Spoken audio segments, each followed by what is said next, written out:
With the ongoing discussions about sustainable travel, have you made any changes to your travel habits or chosen any destinations to be more eco-conscious? If so, what steps are you taking? Well, grab your snorkel because we're diving into it right now on Here's More. So, Nikki, have you made any changes to travel more sustainably? Well, I do try to walk as much as possible. And Brad and I got some bikes when we were in France, and that was super fun. And it was a great way to see the city and get a little exercise and not be in cars. So yeah, I'm like forging ahead. You know what, and the last river cruise that I did, they did have bikes on board for everyone, but we didn't get on board a bike because someone who will remain nameless in the Jet Set family does not ride a bike, doesn't know how to ride a bike. Learn how to ride a bike. So but this is a good reason to learn how to ride a bike. Yeah, but I mean, I would do that. That would be a great way to see the city. Although I will say, the people that did do the bike tour did say at one point they thought they missed out because it was hard keeping up with the person leading the tour, that they couldn't actually see what they were biking past.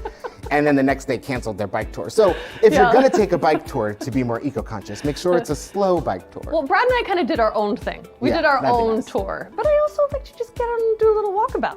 Well, people are increasingly adopting sustainable practices to minimize their environmental impact while traveling. And here are some things that they are doing. I'm ready to learn. Aside from, riding a bike.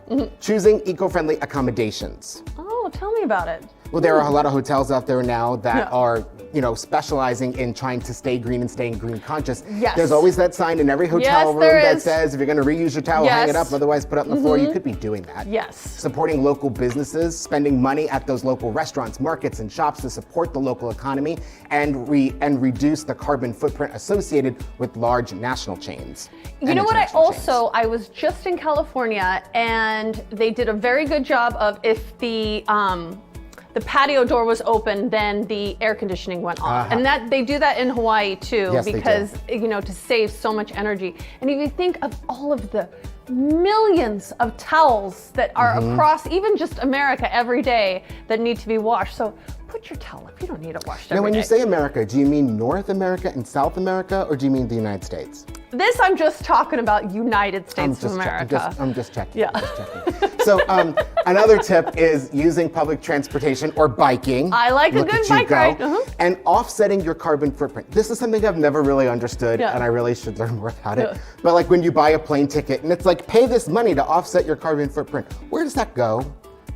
I'm not really sure, and I don't really trust that. And that's a relatively new phenomenon that they're doing. And I've just noticed it on one of the major airlines it's like giving you how much carbon footprint your trip is doing. But somehow your money changes it and improves the environment. Does it though? I don't know, we'll find out. We'll have to do an Jet Set in-depth interview. Also, last tip, packing light. Just travel with less things, Nikki, and the world will be a better place. Listen, Robert, I flew all the way to California with a carry-on. Me, for Thanksgiving, I only had a carry-on.